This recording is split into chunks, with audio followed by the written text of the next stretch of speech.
लेकिन आपसी खींचतान होने के कारण, आपसी लड़ाई होने के कारण कांग्रेस पार्टी मंत्रिमंडल का विस्तार नहीं कर सकी है, यानी पूरा नहीं कर सकी है। और सीपीएस के ऊपर इनका बिल्कुल जिसको कहते हैं कि हटने की तलवार लटकी हुई है। आगे अलग अलग मुद्दों के ऊपर फेल हुई है। उस गवर्नमेंट पे क्या उम्मीद की जा सकती है जिस पार्टी से और गवर्नमेंट से अपना मंत्रिमंडल ही पूरा ना बन पाए।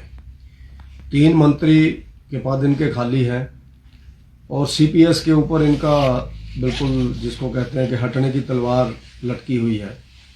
तो मंत्रिमंडल का गठन इनका दिल्ली और हिमाचल का तालमेल ना होने के कारण लटका पड़ा है।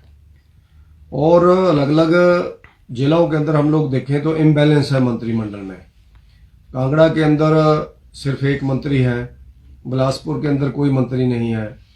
इसी तरह से हिमाचल प्रदेश में जब जब भी हमने देखा है, क्योंकि अब पहले ही मंत्री 15% बनते हैं तो पहले ही राउंड में सब लोगों को बना दिया जाता है। लेकिन आपसी खींचतान होने के कारण, आपसी लड़ाई होने के कारण कांग्रेस पार्टी मंत्रिमंडल का विस्तार नहीं कर सकी है, यानी पूरा नहीं कर सके हैं।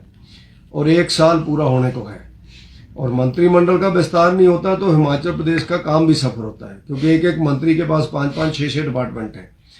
मुख्यमंत्री जी के पास बहुत ज़्यादा डिपार्टमेंट हैं, जिसके कारण सब लोग इस ओर ध्यान नहीं दे पा रहे हैं कामों की ओर। तो जो गवर्नमेंट तो मंत्रिमंडल बनाने में ही नाकाम हुई है, तो गारंटियों के मामले में तो क्या इनसे कहा जाए, उस मामले में तो जो सफल हुए ही है। और इसी तरह से हिमाचल प्रदेश के अंदर जो नशे का प्रभाव है वो बहुत ज़्यादा बढ़ रहा है। जो एनडीपीएस की इनकी रिपोर्ट है पिछले 1 साल की, जो 7 महीने की रिपोर्ट है, सितंबर तक 1715 केस इनके रजिस्टर्ड हो चुके हैं। और इसी तरह से अगर कंपैरिजन की बात करें तो भारतीय जनता पार्टी के समय पर ऐसे बहुत कम केसेस थे। और अभी भी मैं जब मान के चलता हूं कि इतने केसेस तो रजिस्टर्ड हैं, अनरजिस्टर्ड कितने होंगे जो पॉलिटिकल दबाव के अंदर रोके गए। और ऐसे कितने हैं लोग जो नशों का व्यापार कर रहे हैं जिनको पकड़ा नहीं गया गवर्नमेंट की लापरवाही के कारण। तो यानी 2000 के लगभग केस पे 1 ही साल के अंदर बढ़ना, ये हिमाचल प्रदेश जैसे शांत प्रदेश के लिए बहुत ही अलार्मिंग स्थिति है। और जिसका उदाहरण हमारे सामने एनआईटी हमीरपुर में एमटेक कर रहे नौजवान साथी की मौत का उदाहरण हमारे सामने आया है, ओवरडोज के कारण, जो प्रथम दृष्टा में देखा गया है। तो इसके नाते मेरा ऐसा मानना है कि इस गवर्नमेंट को अपना कम से कम मंत्रिमंडल तो पूरा कर ही लेना चाहिए। और दिल्ली वालों से पूछ लें, दिल्ली वालों का भी कोई तालमेल नहीं है।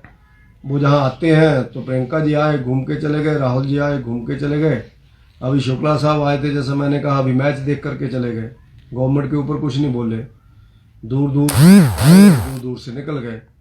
तो उन सब बातों पे ध्यान देने की जरूरत है। मुख्यमंत्री जी को स्वयं मंत्रिमंडल का निर्णय लेना चाहिए और जो भी उन्होंने को बढ़ाना है उनका प्रेरोगेटिव है, जिसको भी बढ़ाना उनको बढ़ाना चाहिए, लेकिन मंत्रिमंडल कंप्लीट हो, पूरे प्रदेश के अंदर गवर्नमेंट काम करे।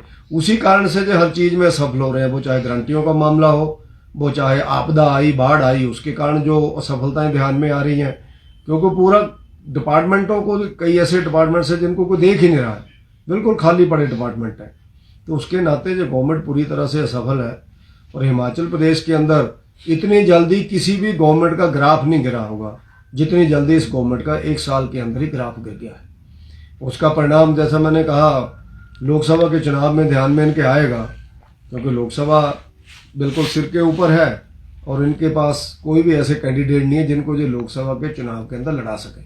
तो उसका परिणाम क्या आना है वो आप सब लोग जानते हैं। चारों की चारों सीटें भारतीय जनता पार्टी की झोली में, प्रदेश की जनता के आशीर्वाद से और नरेंद्र मोदी जी के सहयोग से हम लोग 4 सीटें जीतेंगे और हिमाचल से पूरा समर्थन नरेंद्र मोदी जी के पक्ष में दिल्ली में जाएगा।